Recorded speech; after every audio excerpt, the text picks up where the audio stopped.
Price be to Jesus Christ and blessed Virgin Mary. Welcome back to Catholic work B. ഞാൻ ആഷിഖ് ജോയ്. ഇന്ന് നമ്മൾ റോമിലെ വിശുദ്ധ ഫ്രാൻസിസ് കണ്ട നരകദർശനത്തിൻ്റെ മറ്റൊരു ഭാഗം കേൾക്കാൻ പോവുകയാണ്. അതിനു മുൻപ് as usual let us begin with a prayer. Pater noster, qui es in celis, sanctificetur nomen tuum, adveniat regnum tuum, fiat voluntas tua, sicut in cielo et in terra, panem nostrum quotidianum da nobis hodie, et dimitte nobis debita nostra, sicut et nos dimittimus debitoribus nostris, et ne nos inducas in tentationem, sed libera nos a malo. Amen.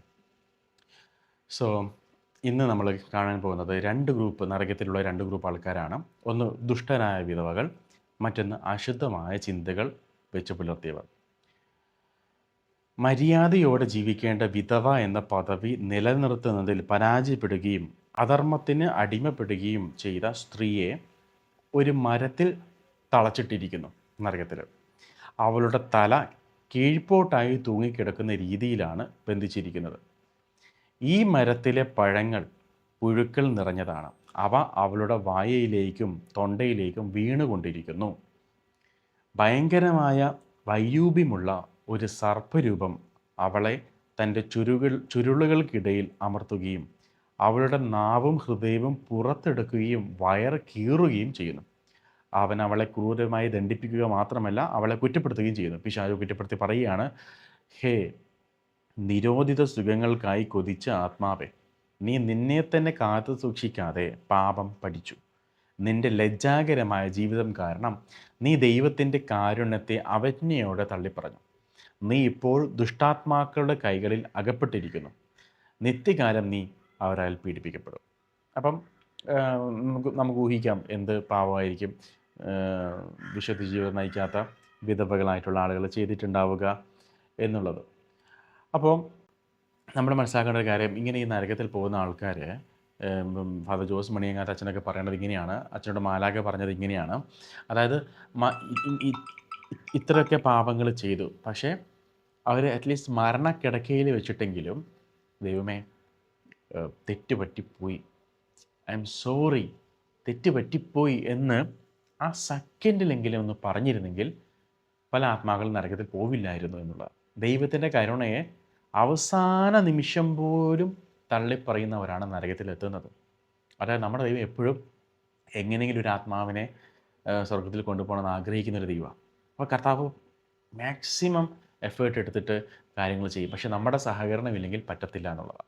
ഒരിക്കൽ father വിശുദ്ധ John Maria വിയാനിടയ്ക്കൽ ഒരു സ്ത്രീ വന്ന് പറഞ്ഞു, അച്ഛൻ എൻ്റെ ഭർത്താവ് മരിച്ചു, അയാളും മരിച്ചു, അയാളുടെ ആത്മാവും മരിച്ചു എന്ന് പറഞ്ഞു. അപ്പോൾ അച്ഛൻ ചോദിച്ചു, നീ എന്താ അങ്ങനെ പറയാൻ കാരണം? കാരണം അച്ഛൻ അയാൾ ജീവിച്ചിരുന്നപ്പോൾ ഇങ്ങനെയാണ്, മൊത്തം മോശം ജീവിതമായിരുന്നു. അപ്പോൾ അച്ഛൻ ചോദിച്ചു, എങ്ങനെയാണ് മരിച്ചത്? അത് പാലത്തിൽ നിന്ന് വീണിട്ടാണ്. ഓക്കെ, പാലത്തിന് നീളമുണ്ടോ? ആ പാലത്തിന് നല്ല ഹൈറ്റ് ഉണ്ടോ? അച്ഛൻ പ്രാർത്ഥിച്ചിട്ട് പറഞ്ഞു, മോളെ അയാൾ നരകത്തിൽ പോയെന്ന് പറയാൻ ആയിട്ടില്ല.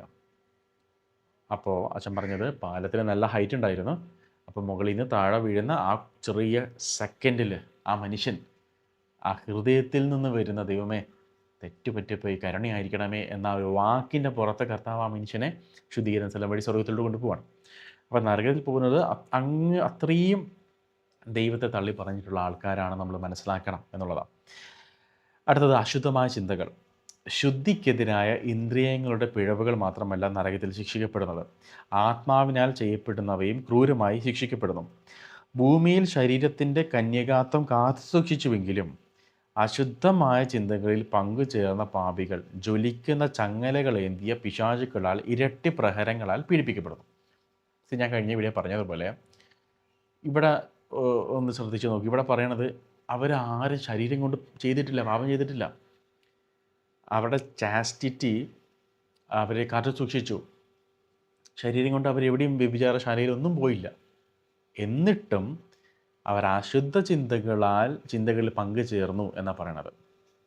ഇവിടെയാണ് ഈശോ പറയുന്ന മറ്റൊരു കാര്യം, ആസക്തിയോടെ സ്ത്രീയെ നോക്കുന്നവൻ ഹൃദയത്തിൽ അവളുമായി വ്യഭിചാരം ചെയ്ത് കഴിഞ്ഞു എന്നാണ് ഈശോ പറയുന്നത്.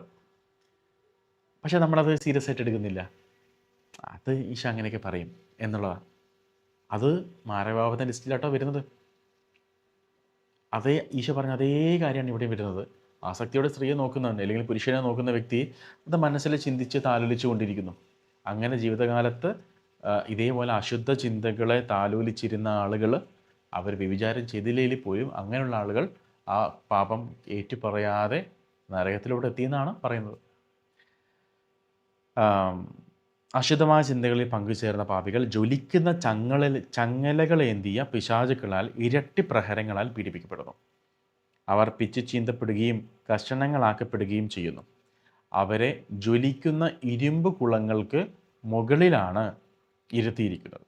പിശാചുകൾ അവരെ അടിക്കുമ്പോൾ അവരെ ആക്ഷേപിക്കുകയും രക്തരൂഷിതമായ കുറ്റപ്പെടുത്തലുകൾ നടത്തുകയും ചെയ്യുന്നു. നിങ്ങളുടെ നന്മയെ നിങ്ങൾ അറിഞ്ഞില്ല, അതിനെ നിങ്ങൾ പുച്ഛിച്ചു. നിങ്ങളുടെ കാപട്യത്തിലൂടെ നിങ്ങളുടെ സൗന്ദര്യം നിങ്ങൾക്ക് നഷ്ടമായി. എന്തിനു വേണ്ടിയാണ് നിങ്ങളത് ഉപയോഗിച്ചത്? നിങ്ങളിപ്പോൾ കഠിനമായ അഗ്നിയിൽ എരിയുകയാണ്. ഞങ്ങളാൽ പരിഹസിക്കപ്പെടുകയും അവഹേളിക്കപ്പെടുകയും ചെയ്യുന്നു. അപ്പം ഇവിടെ പറയണത് കപടത, നിങ്ങളുടെ കപടത. സാധാരണ ഞാൻ പറഞ്ഞ ഈ പാവമായിട്ട് കണക്റ്റഡായിട്ട് നിരവധി പാവങ്ങളുണ്ട്. ഈ ഒരു പർട്ടിക്കുലർ പാവം മാത്രമായിരിക്കത്തില്ല. അപ്പം അവർ മറ്റുള്ളവരുടെ മുമ്പിൽ മാന്യരാണ്, അവർ മോശം കാര്യങ്ങൾക്കൊന്നും പോകുന്നില്ല. പക്ഷേ അവരുടെ കണ്ണ്, അവരുടെ ചിന്തകൾ അവർക്ക് മാത്രം അറിയുന്ന കാര്യം. അതാ വചനം പറയണത്, മനുഷ്യൻ ബാഹ്യരൂപത്തിൽ ശ്രദ്ധിക്കുന്നത്, കർത്താവാകട്ടെ ഹൃദയഭാവത്തിലും എന്ന് പറയുന്ന ഇതാണ്. അതാണ് രഹസ്യങ്ങൾ അറിഞ്ഞ പിതാവ് നമ്മളെല്ലാ രീതിയിലും നമുക്ക് പ്രതിഫലം തരും. അപ്പോൾ ഈ മനുഷ്യൻ, ഈ പറയുന്ന വ്യക്തി, ഈ നരകത്തിൽ പോയിട്ടുള്ള ആത്മാവ് ഫിസിക്കലി ഒന്നും ചെയ്തിട്ടില്ല, പക്ഷേ ചിന്ത കൊണ്ട് നിരന്തരം താലോലിച്ചിരുന്നു. അപ്പോൾ ഈശോയുടെ വചനത്തിന് എതിരായിട്ടുള്ള കാര്യം കൂടിയാണ്. അപ്പം നമുക്കൊക്കെ ഉൾക്കൊള്ളാൻ ബുദ്ധിമുട്ടായിരിക്കും. ഇത് പുതിയ പ്രബോധനം, മറ്റു കാര്യങ്ങളൊന്നുമല്ല. ഞാൻ ജസ്റ്റ് വിശുദ്ധർക്ക് ലഭിച്ചിട്ടുള്ള കാര്യങ്ങൾ ഷെയർ ചെയ്യുന്നു. നമ്മുടെ ആത്മീയ ജീവിതത്തിൽ എന്തെങ്കിലുമൊക്കെ ഉപകരിക്കുമെങ്കിൽ ഉപകരിക്കട്ടെ എന്ന് മാത്രമാണ്. അപ്പം ഇത് എന്താ എപ്പോഴും ശുദ്ധീകരണ സ്ഥലം നരകം മാത്രമേ ഉള്ളൂ എന്ന് ചോദിച്ചാൽ അല്ല, ഇതൊന്ന് കഴിയണ്ടേ, എന്നിട്ട് വേണം നമുക്ക് സ്വർഗത്തിലോട്ട് പോകാൻ വേണ്ടിയിട്ട്. സോ ഈ എപ്പിസോഡ്സ് ഒന്ന് കഴിയട്ടെ, എന്നിട്ട് നമ്മൾ സ്വർഗത്തിലോട്ട് പോകും. സ്വർഗത്തിലോട്ട് പോകാൻ നമുക്ക് കാര്യങ്ങളൊക്കെ ഭയങ്കര ഇഷ്ടമാണ്, കാരണം അവരെ മൊത്തം സന്തോഷമാണല്ലോ. പക്ഷെ ആദ്യം ആർക്ക് സ്വർഗത്ത് പോകണമെന്ന് ചോദിച്ചാൽ ആരും റെഡിയല്ല എന്നുള്ളതാണ് വേറെ കാര്യം. ഓക്കെ, അപ്പോൾ പരിശുദ്ധ നമ്മുടെ പ്രാർത്ഥിച്ചുകൊണ്ട് നമുക്ക് അവസാനിപ്പിക്കാം. ആവേ മരിയ ഗ്രാസിയ പ്ലേന ഡോമിനസ് തേക്കും ബെനഡിക്താതു മുളിയേരിബൂസ് എർ ബെനഡിക്തൂസ് ഫ്രുക്തൂസ് വെൻട്രീസ് തു Jesus Sancta Maria Mater Dei, ora pro nobis peccatoribus, nunc et in hora mortis nostrae. Amen. Viva Christo Re.